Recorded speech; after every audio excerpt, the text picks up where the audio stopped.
depends if you would like a kind of agricultural view or if you'd like nightlife or something. But if I was doing walking about or stuff, I would go to a place called Necropolis, which is a graveyard. I know it sounds a bit bleak, but you get nice views from there. You get nice views of the cathedral as well. There's lots of different walks, so you can do Kelvin Grove Park, which is a nice park when it's nice and sunny. Lots of dogs, lots of kids. If I was doing nightlife wise, maybe there's a very well known street in Glasgow called Sucker Hall Street. It's got loads of nice bars and clubs and stuff as well that you can go out to. I would kind of advise, it kind of depends what you're into. If you're into like your arts and like your museum, you've got the Kelvin Grove Museum in the West End, and then you've got a couple of other places in and around town. You've got like the Lighthouse in town. It's like a wee sightseeing place, so you climb up to the top and you can have lovely views of Glasgow, especially on a nice day, not a cloudy day like today. And then you've got like different parks as well, so you've got Kelvin Grove Park for a nice stroll, and then you've got Glasgow Green, which is really close to the uni as well. Well, the first thing I have to talk about Scotland is it's a very good place just to travel.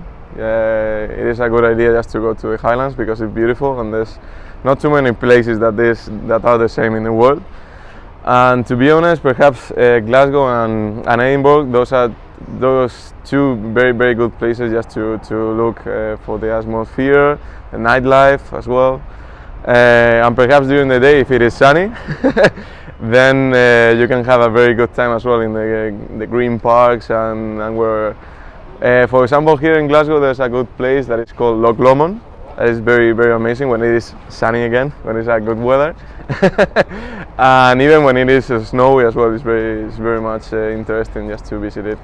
There are in Glasgow and in Edinburgh as well, there are like a couple of museums that are very amazing just to visit, as well as Stirling, that is a small village just in the north of the line between Glasgow and Edinburgh. And perhaps Aberdeen, if you are very much interested in engineer and offshore sites, it is a very good idea just to visit the port, the harbour. Get to visit like Aberdeen. I think that's where the monarchs come from. Those are things that you should get, and then you should get to know what are the important places. And for me, when I come to any country, I try to get to understand the culture of the people and try to understand them. And depending on what I do on an everyday with my everyday life, like my hobby, one of my hobbies is shopping, so I get to know most of the shopping malls. Places to visit in Scotland, if there was a few to visit, obviously the Highlands are very popular here. Scottish whisky is very popular, so a lot of people go visit that. In the two major cities of Edinburgh and Glasgow, especially with the capital being Edinburgh, a lot of people go visit it. A lot of people go visit Glasgow because it's rich cultural history that's been here for many a year, especially the fact that Glasgow and Edinburgh are the two main ports in Scotland. Therefore, it has become major tourist attractions for many people all over the world, especially the booming whisky industry and a few other industries that Scotland are famous for. Probably seeing the Highlands and Islands, I'd say, is really worth it because, yeah, it's very beautiful scenery, and it's kind of, you've got beaches, but you've also got mountains, and yeah, so I'd say first and foremost that. But seeing the big cities are kind of worth it as well. I think of like Stirling with its castle and all that. I mean, obviously Edinburgh has a castle too. It's kind of, so it's all themed around Mary, Queen of Scots actually. So yeah, you kind of learn about her story and get to see where she lived, obviously while she reigned. And it's quite beautiful as well because it's like on a hill, so you get to see all of Edinburgh as well. In Glasgow, it's been quite nice. I've been going to like all the museums and stuff because they're free, so that is good. And yeah, there's like, I think the Transport Museum was my favourite actually, just because it was really different and quite random.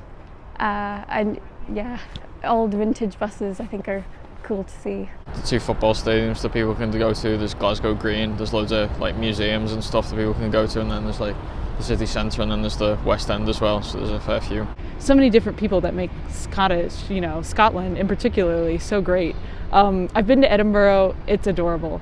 I mean, it's super quaint. It's like a small town meets big town, so, you know, you'll find something that you'll like there. But if you like kind of a more rural setting, I would go to Isle of Skye. It's very kind of family oriented and it's just so much quieter. So, I mean, Scotland has a lot to offer. I think you should definitely take like a quick tour, if you can, of the University of Edinburgh. I think it's really neat just to see how the school has kind of retained some of its original buildings, but also kind of incorporated some more modern buildings. In Glasgow, you should go to Buchanan Street. That's a good street where you can kind of get a taste of what's kind of popular in Glasgow. And then I just went to Max's Bar, super fast, super cheap, and great food.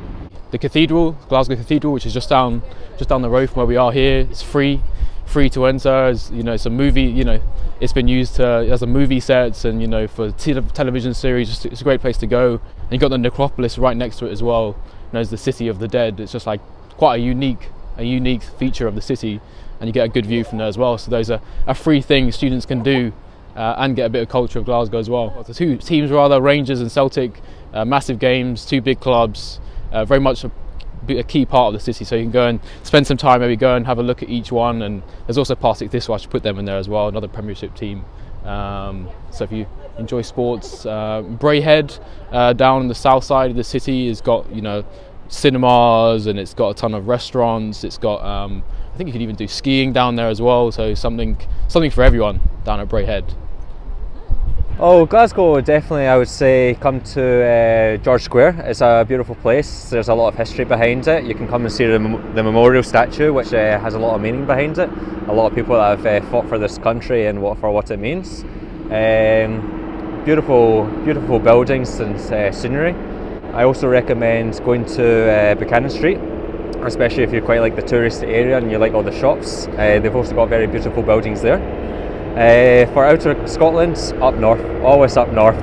If you like your whiskey, your mountains, all that sort of stuff, absolutely beautiful, and some of the finest food that you'll ever taste in the world. Say when you want to come here for the winter, come to George Square, because they've got usually the ice rink, they have all the festive fairs, and if you want something a wee bit different, they have the German market that's at the bottom of Buchanan Street, kind of on Argyll Buchanan Street.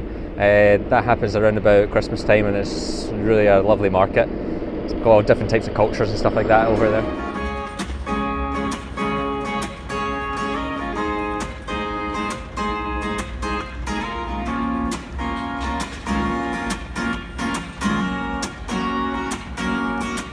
Well, you done me and you bet I felt it. Tried to reach out, you're so hot that I'm melting.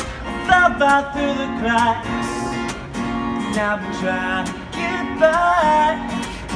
Oh, you're run out out, but giving him the best. There's nothing's gonna stop it. But about an invention, racking it, taking my time to rise up.